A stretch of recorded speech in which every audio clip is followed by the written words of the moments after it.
हमने पिछले वीडियो में प्रश्नावली 3 के कुछ सवाल हमने बना करके देखे थे। उसी प्रकार से बाकी सवाल को भी हमें बनाना है। क्या करना है? मध्य पद का गुणनखंड तोड़ करके गुणनखंड करना है। मतलब इस बहुपद दिए गए बहुपद का गुणनखंड करना है। किस विधि से? मध्य पद को तोड़कर, है ना। तो हमने कुछ प्रश्न यहाँ पे बनाए थे, देखते हैं। इसके बाद 11वां और 12वां दो और प्रश्न बना करके उसी प्रकार से क्या है सभी प्रश्न बनेंगे। 11वां में क्या दिया हुआ है? √3y² plus 9y plus 6√3। देखते हैं बना करके। √3y²,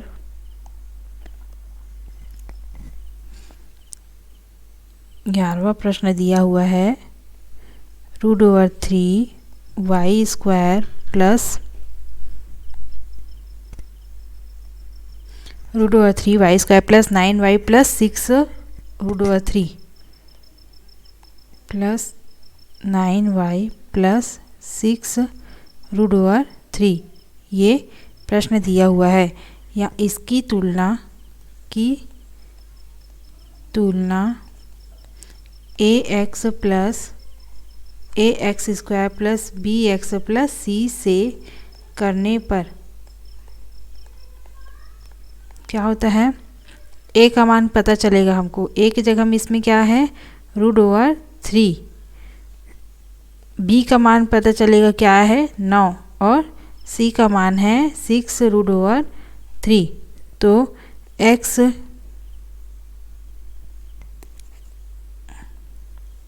√3y² plus 9y plus 6√3 is equal to, अच्छा a इंटू सी क्या है?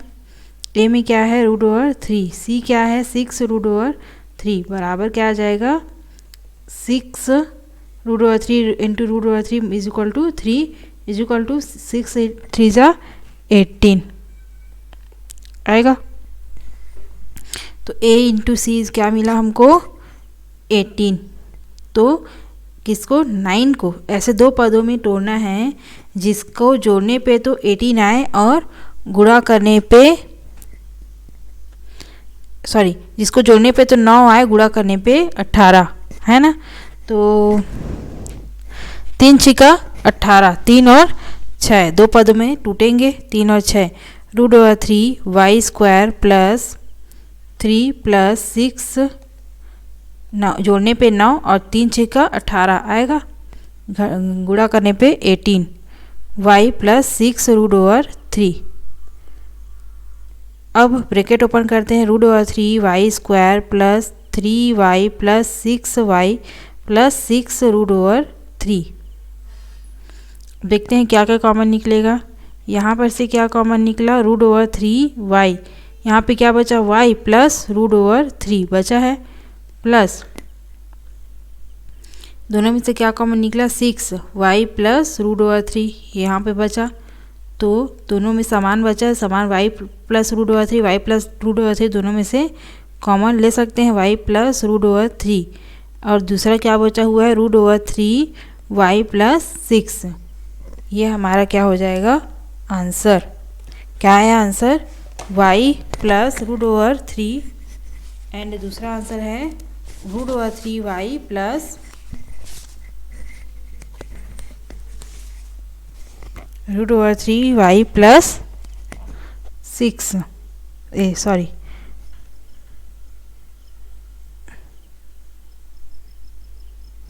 y प्लस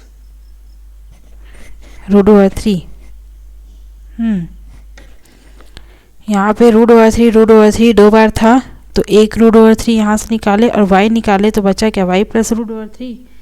और यहाँ पर इन दोनों में 6 निकाले तो y प्लस √3।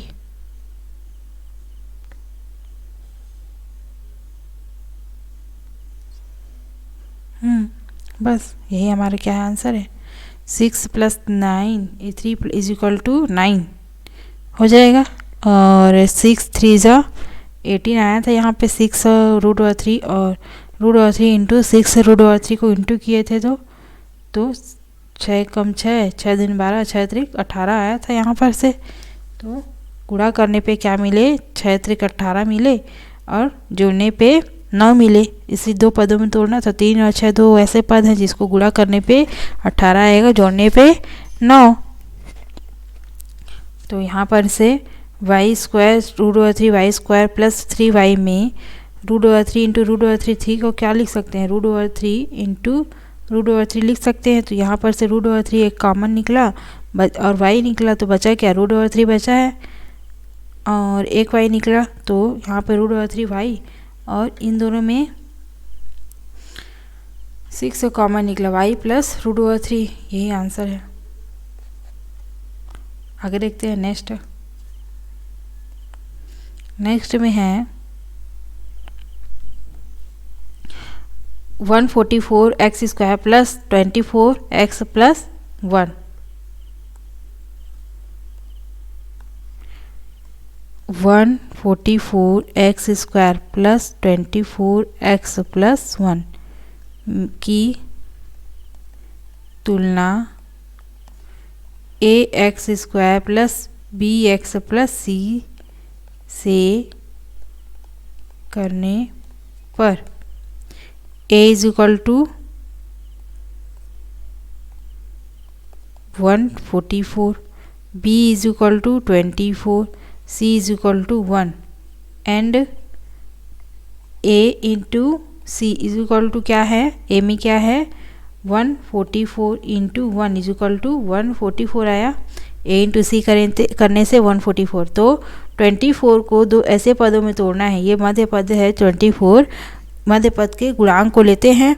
तो मध्य पद के गुणांक का मान क्या है, 24 है। दो ऐसे पद में तोड़ना है जिसको जोड़ने पे तो 24 आए, गुणा करने पे 144। तो 12 इंटू 12 गुणा करने पे 144 और जोड़ने पे 12 प्लस 12 इज इक्वल टू 24 आया। तो दो ऐसे अंक कौन से हैं, 12 एंड 12।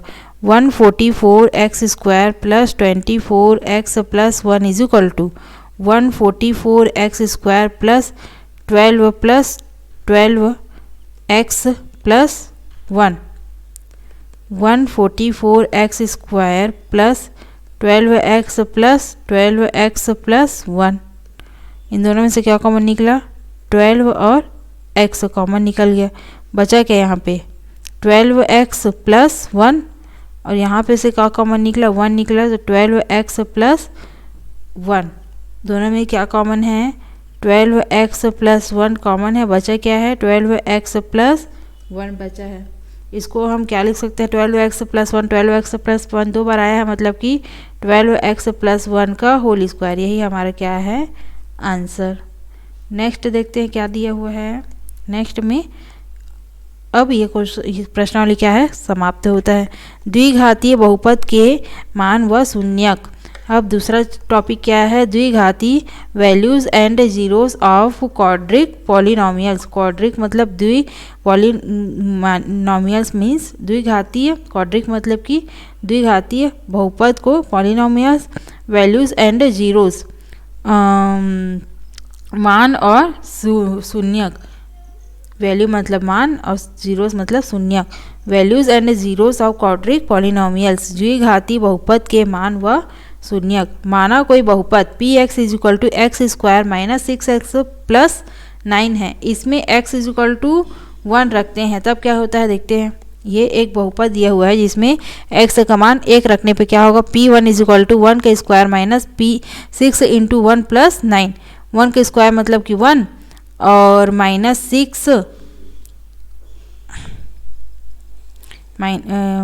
6 और प्लस 9 है ना, वो हो अच्छा प्लस 9, इसको क्या करने पे सॉल्व करने पे क्या आएगा, 1 का स्क्वायर मतलब कि 1 माइनस 6 प्लस 9 क्या आया 4 आएगा। एक मिनट, इन दोनों को सॉल्व करने से -5 प्लस 9 इज इक्वल टू 4 ये आया।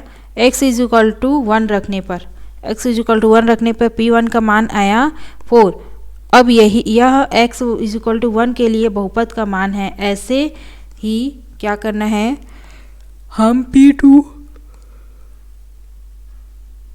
p-1 आदि के मान याद कर सकते हैं। हम देखते हैं कि जब x इक्वल टू 3 रखते हैं तब क्या होता है, p3 इक्वल टू 3 का स्क्वायर माइनस 6 इंटू 3 प्लस 9। 3 का स्क्वायर मतलब कि 9 minus 6 into 3 plus 9 equal to 9 minus 18 plus 9। तो क्या आएगा, 18 माइनस 18 आया बराबर 0। 18 माइनस 18 9 और 9 को जोड़ने पर 18 और ऋण 18 क्या आया, 0 आया। यहाँ x इक्वल टू 3 के लिए बहुपद का मान 0 है, अतः 3 को हम इस बहुपद का शून्यक कहेंगे। 3 को हम इस बहुपद का शून्यक कहेंगे। निम्नलिखित उदाहरण में बहुपद का शून्यक ज्ञात करेंगे। यहाँ पे आगे उदाहरण दिया हुआ है। अच्छा, जिस मान पे px का मान 0 हो जाए उस बहुपद के लिए शून्य उस मान को हम उस बहुपद का शून्य कहेंगे, शून्यक मान कहेंगे। ठीक है, निम्नलिखित उदाहरणों का बहुपद ज्ञात कीजिए। बहुपद x square minus 3x minus 4 का शून्य ज्ञात कीजिए। चलो ज्ञात करते हैं। x square minus 3x minus 4 यहाँ माना, यहाँ हम x का ऐसा मान ज्ञात करते हैं जिसके लिए बहुपद का मान शून्य हो। x इक्वल टू 1 रखने पर और x इक्वल टू -1 रखने पे देखते हैं क्या होता है। x की जगह में 1 का स्क्वायर माइनस 3 इंटू 1 माइनस 4, तो 1 minus 3 minus 4 minus 2 minus 4 equal to आया -6। यहाँ पे क्या है, x इक्वल टू 1 रखने पे -6। अब देखते हैं -1 जब रखते हैं तो p-1 इक्वल टू -1 का square minus 3 minus into -1 minus 4, ये आया। -1 का स्क्वायर मतलब 1 माइनस हो गया प्लस 4 माइनस 4, तो 1 ये माइनस, अच्छा ये माइनस प्लस माइनस का प्लस 3 हो गया, 3 1 जा 3 और प्लस माइनस का 3, तो ये दोनों जोड़ के 4 -4 इक्वल टू 0, क्या आया, 0 आया। अतः x इक्वल टू -1 रखने पर बहुपद का मान शून्य हो जाता है, अर्थात ऋण 1 इस बहुपद का शून्यक है। इस वाले बहुपद का शून्यक मान क्या है, ऋण 1 है। क्या और भी कुछ मान संभव है जिसके लिए बहुपद शून्य हो? यह जानने के लिए हम x के और भी मान रखेंगे, लेकिन यदि बहुपद के गुणनखंडों का उपयोग करें तो हम बहुपद के सभी शून्यक सरलता से प्राप्त कर सकते हैं। बहुपद x square minus 3x minus 4 के गुणनखंड ज्ञात करेंगे। चलो ज्ञात करते हैं। x square minus 3x minus 4 का गुणनखंड करने पे क्या मिलेगा, 3 को दो ऐसे पदों में तोड़ना है जिसको जोड़ने घटाने पे तो 3 आए और गुणा करने पे 4 आए। a into c is equal to क्या है, 1 इंटू 4 इज इक्वल टू 4 है ना। तो 4 माइनस 3 -4 प्लस 1 करने पे -3 आएगा जो यहाँ पे दिया हुआ है, और -4 इंटू 1 करने पे -4 आएगा जो a और c का इंटू करने पे हमको प्राप्त होगा। चलो इसको दो पदों में तोड़ लिए, तो अब ब्रैकेट लगा के अलग अलग करेंगे। यहाँ पर से क्या मिला common, x plus x minus 4 अंदर में आएगा। यहाँ पे कॉमन क्या मिला, 1 x माइनस 4 x प्लस 1। इस बहुपद का शून्यक x है, x का वह मान होगा जिसके लिए बहुपद शून्य हो जाए, अर्थात x square minus 3x minus 4 is equal to 0। तो इसका गुणनखंड करने पे हमें क्या प्राप्त हुआ, x माइनस 4 x प्लस 1। अब एक बार x minus 4 is equal to 0 में x इज इक्वल टू क्या मिला, 4, और x plus 1 is equal to 0 करने पे x इज इक्वल टू मिला -1।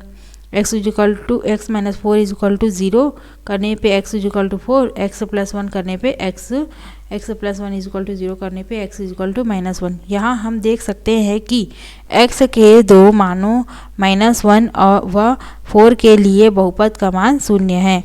-1 और 4 के लिए बहुपद का मान क्या है, शून्य है। आगे देखते हैं।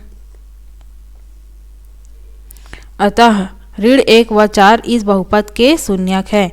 उपरोक्त उदाहरण में ऋण 1 व 4 दिए गए बहुपद के शून्यक है, जबकि x-4 व x+1 बहुपद के गुणनखंड है। आपने देखा कि बहुपद के गुणनखंडों को शून्य के बराबर रखने पर बहुपद के शून्यक प्राप्त हो जाते हैं। यानी गुणनखंड मालूम हो तो शून्यक प्राप्त कर सकते हैं। क्या शून्यक मालूम होने पर गुणनखंड कर सकते हैं?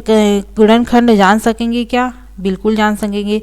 जब हमको शून्यक मतलब कि x के दो मान पता हो, x = 1 and 2, मान के चलो x = 1 and 2, x के दो शून्यक मान हमको पता है, तो इसे हम गुणनखंड कैसे निकाल सकते हैं? x = 1, x = 2, तो इसमें से x = 1, x = 2, इसमें से देखते हैं x 1 इधर साइड जाएगा तो x - 1 = 0, 2 इधर जाएगा तो x - 2 = 0, x - 1 x - 2 = 0।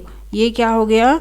इस दिए गए शून्यक मान के से हम क्या किए? गुणनखंड के रूप में हमें गुणनखंड मालूम कर सकते हैं। करके देखें। x² - 9 के गुणनखंड व शून्यक ज्ञात कीजिए। चलो गुणनखंड पहले ज्ञात करते हैं। x² + 0x - 9, x वाला पद यहाँ पे कुछ नहीं है, मतलब कि 0x - 9, तो a का मान क्या हो गया? 1, b का मान हो गया 0 और c का मान -9 मिला। चलो इसको बना कर देखते हैं। x² - 9 = x² + 0x - 9 है ना। यहाँ पर a = 1, b = 0, c = -9, तो x² + 0x - 9 बराबर, अच्छा a × c क्या है? 1 × -9 = -9, तो इसको हमें ऐसे दो पदों में तोड़ना है, जिसको b को ऐसे दो पदों में तोड़ना है जिसको जोड़ने घटाने पे 0 आए और गुणा करने पे ऋण 1।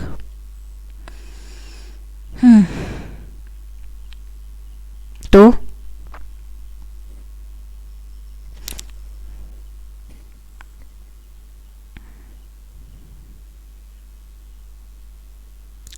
गुणा करने पे ऋण 9,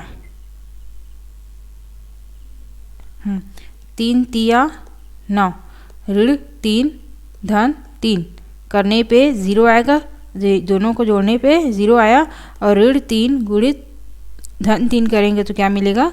ऋण 9 मिलेगा। तो कौन कौन सी संख्या मिल गई? धन 3 और -3 एंड +3, वो दो संख्या क्या होंगी? -3 and +3। x² + -3 + 3x - 9, x² - 3x + 3x - 9 = फिर से जोड़ी बनाएंगे। ये हो गया x², x कॉमन निकला दोनों में से, क्या बचा? x - 3, यहाँ पे +3 कॉमन निकला, बचा क्या? x - 3 बचा, तो दोनों में कॉमन क्या है? x - 3 कॉमन है, बचा क्या? x + 3। ये तो हो गया गुणनखंड। अब शून्यक मान निकालना है। x के कितने मान मिले हमें? x - 3 = 0 और x + 3 = 0। यहाँ पर से x = 3 मिला, यहाँ पर से x = -3, तो x के शून्यक मतलब कि x के दो मान क्या के मिले? 3 एंड -3। ये हमारा क्या है? इस बहुपद का शून्यक मान है। इस बहुपद का शून्यक मान क्या के मिला? 3 एंड -3, और ये है गुणनखंड। आगे देखते हैं नेक्स्ट। किसी बहुपद के शून्यक 4 व ऋण 1 के लिए है, गुणनखंड क्या होंगे? 4 और ऋण 1 गुणनखंड क्या के मिले थे हमें? x - 4 x + 1, ये हमें गुणनखंड मिले थे इसके लिए। चलो किसी द्विघाती बहुपद के गुणांक व उसके शून्यक में संबंध देखते हैं क्या होता है। संबंध बहुपद x² - 5x + 6 के शून्यक 3 व 2 हैं, तब इसके गुणनखंड x - 3 x - 2 है, अर्थात x² - 5x + 6 = 1 × x - 3 x + x - 2 लिख सकते हैं। अब बहुपद अब बहुपद 4x स्क्वायर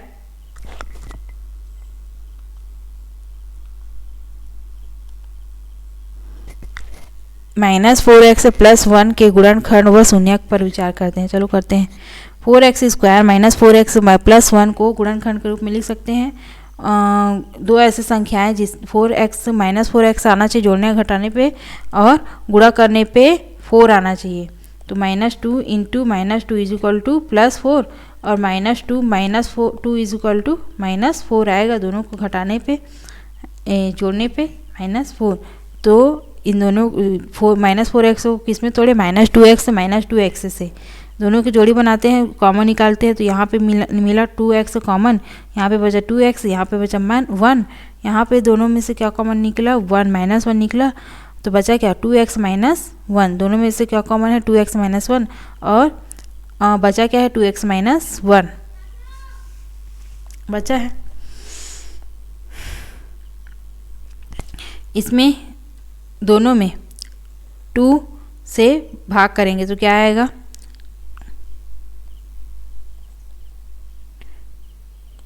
दो कॉमन निकालेंगे, दोनों में 2 कॉमन निकालेंगे। यहाँ से 2 में निकालें तो यहाँ पे बचा x, और यहाँ से 2 निकालेंगे तो 1/2, यहाँ पर भी गुणित 2x - 1/2। अब ये दोनों को गुणा कर देंगे 4x - 1/2, x - 1/2 क्या लिख सकते हैं, अर्थात 4x square minus 4x plus 1 का गुणनखंड 4 इंटू x - 1/2 x - 1/2 है। अर्थात स्पष्टता इस बहुपद के 1/2 व 1/2 शून्यक है। x के x के मान क्या है, 1/2 एंड 1/2। x का मान क्या है, 1/2 एंड 1/2। चलो देखते हैं आगे। शून्यांक मान है, क्या x square minus 5x plus 6 व 4x square minus 4x plus 1 के गुणनखंड में कोई खास बात दिखाई पड़ रही है क्या। x square minus 5x plus 6 में x स्क्वायर का गुणांक 1 और उसके एक गुणनखंड के रूप में लिखा है। इसी प्रकार 4x square minus 4x plus 1 में x स्क्वायर का गुणांक 4 उसके एक गुणनखंड के रूप में लिखा है। यानी हम बहुपद ax square plus bx plus c को जिसके शून्यक अल्फा व बीटा हैं तथा a b c वास्तविक संख्याएं जहां a is not equal to 0 निम्नलिखित रूप से लिख सकते हैं। Alpha x square plus bx plus c को k into alpha minus beta x minus alpha x minus beta के रूप में हम लिख सकते हैं, जहाँ k एक वास्तविक संख्या है और k is not equal to 0। पुनः ax square plus bx plus c is equal to क्या किए, ब्रैकेट को ओपन किए तो क्या मिला, kx square minus k alpha plus beta x plus k alpha plus beta गुणा करने पर। अच्छा, इस समीकरण में क्या किए, k का गुणा किए। ये जो दिया हुआ समीकरण है उसमें हमने क्या किया, k का गुणा किया।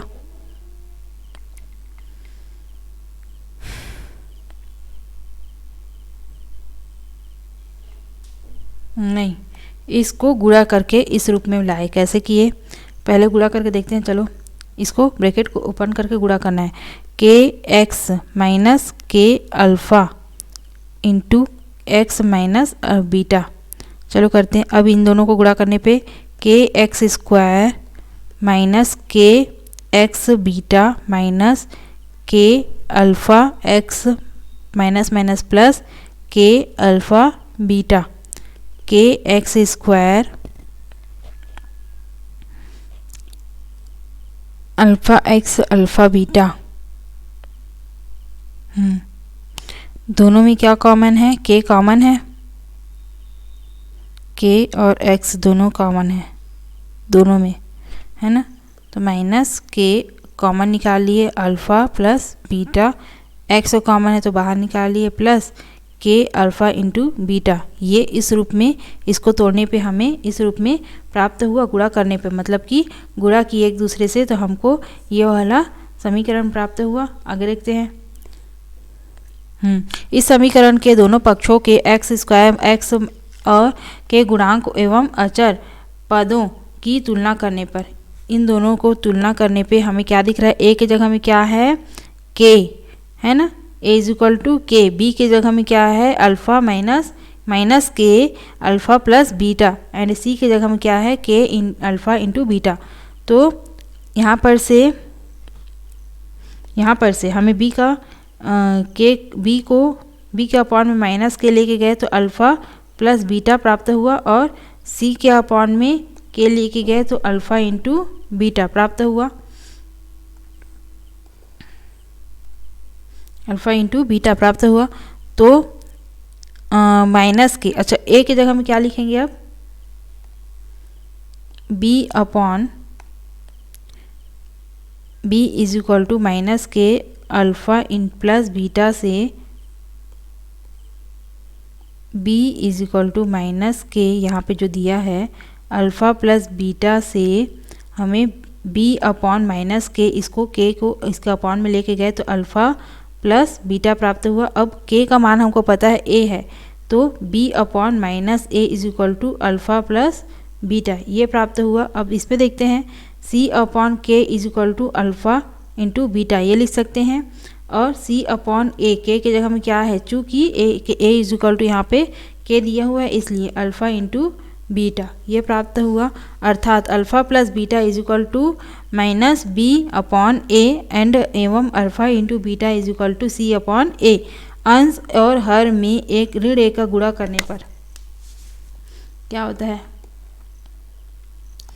अंश और हर में ऋण ए का गुणा करने पर, ठीक है, हम कह सकते हैं कि द्विघातीय बहुपद X square plus B X plus C में शून्यकों का योगफल क्या होता है, मतलब अल्फ़ा प्लस बीटा हो रहा है ना, मतलब कि योगफल हो रहा है, ये दोनों क्या है शून्यक है। इस बहुपद के शून्यक मान क्या है अल्फ़ा और बीटा है, तो दोनों के योगफल क्या होता है minus B upon A, minus X square minus X का गुणांक और माइनस एक्स का गुणांक, मतलब कि ये वाला जो x है उसका गुणांक, और माइनस पहले रहेगा, उसके बाद x का गुणांक क्या है b है, और एक्स स्क्वायर का गुणांक मतलब a, माइनस बी एक्स का गुणांक मतलब कि b, और एक्स स्क्वायर मतलब कि a एक्स स्क्वायर का गुणांक मतलब कि a, अचर पद। अच्छा, और शून्यंकों का गुणनफल अल्फ़ा इंटू बीटा, दोनों शून्यांक है, दोनों का गुणनफल क्या है अचर पद अपॉन एक्स स्क्वायर का गुणांक मतलब कि ए, अचर पद मतलब कि सी।